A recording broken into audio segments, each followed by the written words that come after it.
The club pulsed with neon streaks and bass that thumped straight into your chest. I honestly believed that coming here with my wife would help us reconnect. Maybe remind us of the way we used to fit together without effort.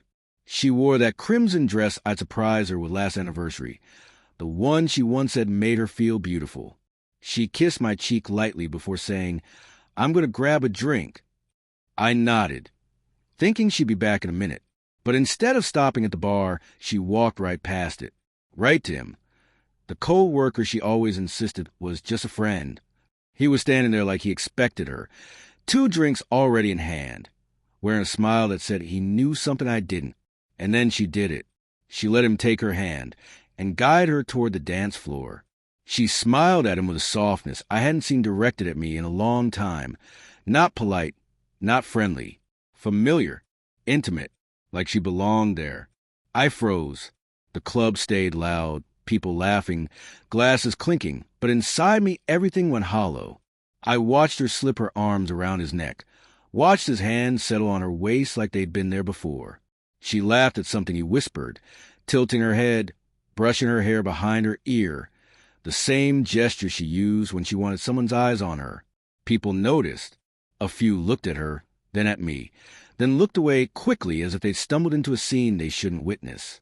My friend hovered nearby, unsure whether to tell me to get out or to fight for her. But I didn't move. I just stood there and let the truth sink down like a weight, not loud, not explosive, slow, burning, undeniable. When I finally sat down at our table, the decision was already made inside me. I pulled out my phone. I had everything prepared weeks ago. Divorce papers drafted, financial accounts organized, property transfers outlined. Things you only create when your heart already knows the story is over, even if your mind keeps pretending it isn't. My thumb lingered over the screen, but then I looked up at her, dancing, laughing, choosing someone else right in front of me, and I felt something sharper than heartbreak. Clarity. I hit send. In seconds, every shared password was changed. Every card I paid for in her name was disabled. The car she drove, transferred back to me. The house, legally mine alone again. She was still spinning under club lights, having no idea that her entire world had just shifted beneath her. By midnight, I walked onto the dance floor. The music kept going, but voices faded as people realized something was happening. She turned toward me, and her smile vanished instantly. I didn't shout. I didn't cause a scene. I simply took the DJ's mic and said, loud enough for the entire room, "To my wife, check your email. Since you clearly want a different life, I'm giving you the freedom to live it. Everything you thought was yours is no longer." Silence hit the room. Her co-worker stepped back like he'd touched a live wire. Whisper spread, eyes widened, and she stood there trembling, her face draining of color. She ran after me the moment I stepped outside. Her heels clattered on the pavement as she grabbed my arm, crying, "Please, wait. Let me explain." I turned toward her, feeling nothing but exhaustion. "Explain what?" I asked quietly.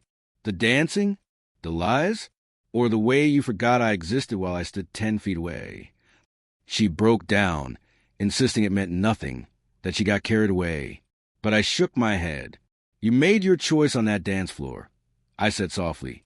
"I'm making mine here." She begged. Asked to talk, asked to try again, asked for one more chance. But something inside me had already stopped reaching for her. Love can survive mistakes, arguments, even distance, but it cannot survive disrespect.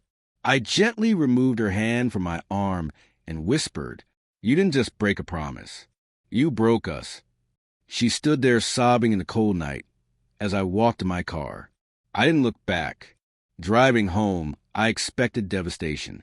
Instead, I felt still, quiet, peaceful, like I finally stopped clinging to something that had already died long before tonight. When I got home, I placed her key on the table, sank into the couch, and just breathed. No waiting for her footsteps. No rehearsing how to forgive her. For the first time in years, I was thinking about myself. And that night, I realized something important. Walking away isn't the hard part. Staying with someone who doesn't value you is.